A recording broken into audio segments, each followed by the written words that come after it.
Hello, good morning po. This is Mr. K again. At dito po ay magkukan po tayo.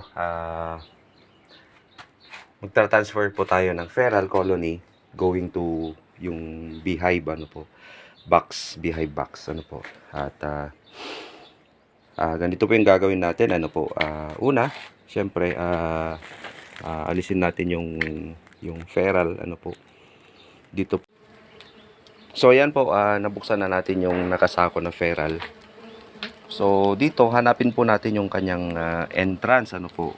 Mostly yung entrance niya nandito po, Nandiyan yung entrance niya. Ayan.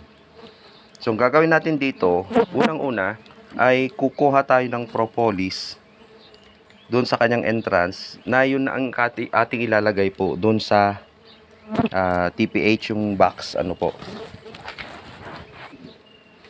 Kukuha tayo ng box dito. Ito natin lalagay, ano po. Ayan. Tapos yun po yung ating ilalagay doon sa kanyang entrance. Ayan.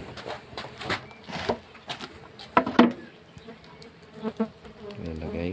So madikit po yan. Meron pong tinatawag na pheromone, ano po, yung amoy ng queen, ano po, doon sa kanyang colony. At yun yung amoy na inaamoy ng kanyang mga kasama, ano po. Ayun. At itong pheromone na ito, ano po, yun din yung kanilang paraan upang mahanapan po yung kanilang entrance. Ayan. Medyo madikit, ano po, madikit. Ayan. Kuha pa tayo.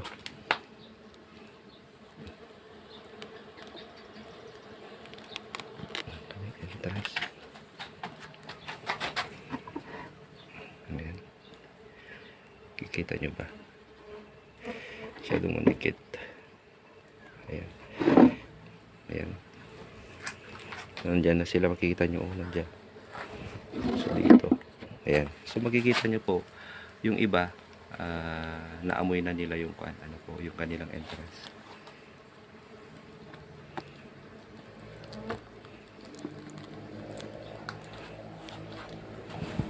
Sensya na at ako lang po yung umahawak dito sa aking cellphone.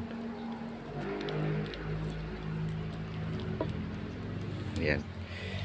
Okay.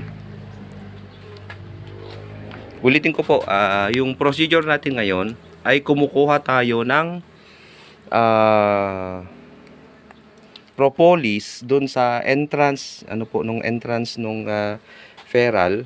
Ilalagay din natin sa entrance ng ating box kung saan po siya lilipat. Yan, tutuloy ulit natin mamaya. So next po natin gagawin, alisin po yan natin yung mga ibang debris, ano po, yung mga ito alisin na natin.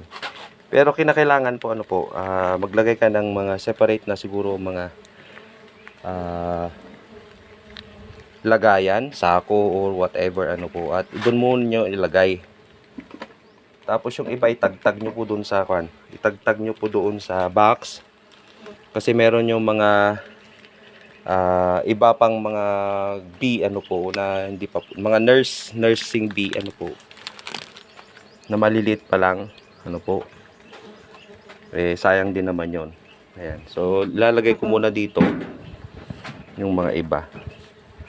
So again, alisin natin yung ibang debris dito sa colony nito. Tuloy natin mamaya. So as you can see po, unti-unti na po na-expose yung kanilang colony, ano po. Ayan, ayan na po yung kanilang brood. Ayan. Ayan na po yung kanilang brood. Itong nasa ibabaw po ay composition nito ay propolis, pollen, tsaka honey. Ayan. Ayan po. Mga honey, ay yung mga pollen, yung mga bilog-bilog na yan. Ayan yung mga pollen, ano po. Ayan na po yung kanilang brood. Okay? So ito ilalagay natin yung mga propolis dito. Ihiwalay lang natin. At yun din ang ilalagay natin mamaya dun sa loob. Ayan. I-expose natin dahan-dahan itong kanilang colony. Ayan, so makikita nyo po yung mga honey niya. Ayan na, sarap. Ayan o. Ayan o.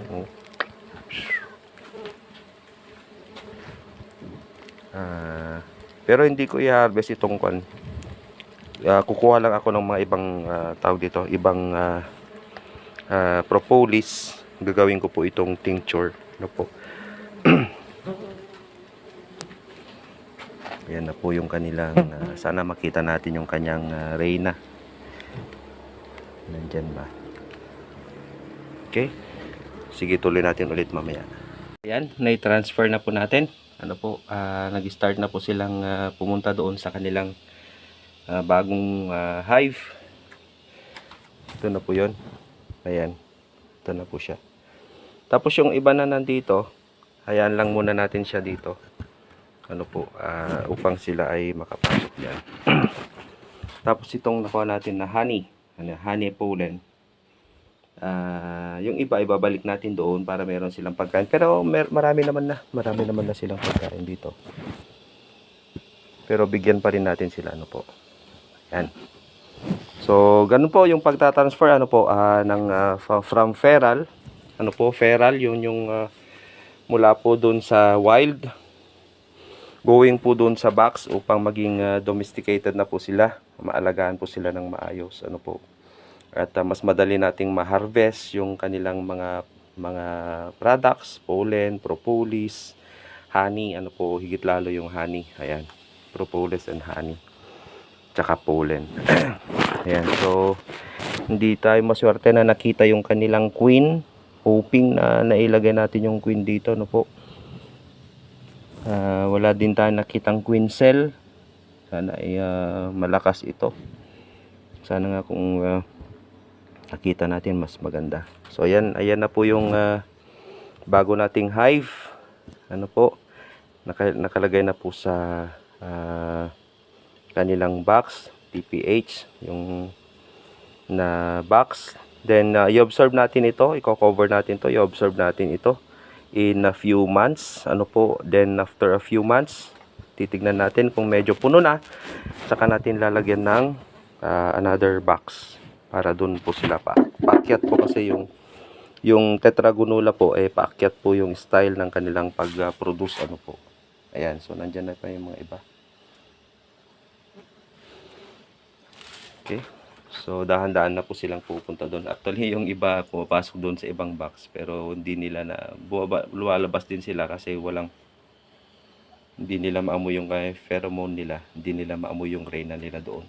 Sana nga naipasok natin yung reyna doon. Kaya po yung napakahalaga na kapag nagtra-transfer tayo, meron tayong lagayan upang sa ganun baka kasi accidentally yung kanilang reyna nandito sa kwan. Ayan, may itlog pa dito, oh. Yan, so kunin natin to kasi sayang pa na mapisa yan. Okay, kunin natin dito. Yan.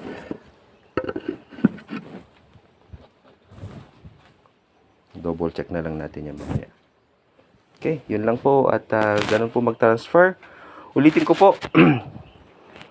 Bago natin i-transfer, kinakailangan tignan muna natin yung kanilang entrance. Yung entrance lalagay natin doon sa box, sa entrance ng box. Saka natin dahan-dahan i-chop yung mga debris doon sa kanilang ginawa. At saka natin tignan yung kanilang colony, ano po. Yung kanilang brood. Nandun kasi yung reyna, nandun yung mga susunod na generation na worker, o yung mga nandun din yung tawag dito, yung susunod na yung queen cell, ano po, kung merong queen cell na na-produce, yung susunod na reyna. Ayan, doon. Kita nyo po, ang dami pang kwan dito, ang daming honey na nakalagay na sayang.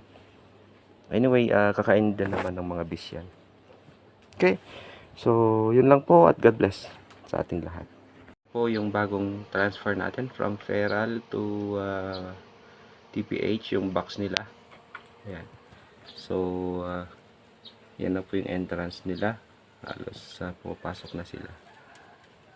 Ayan. Okay. Tingnan natin sa loob.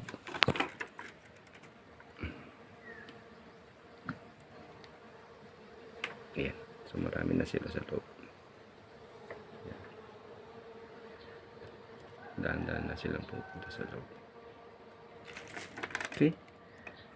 So successful sana. I-observe natin ito ng few weeks kung lalakas sila o hindi. Okay. Thank you.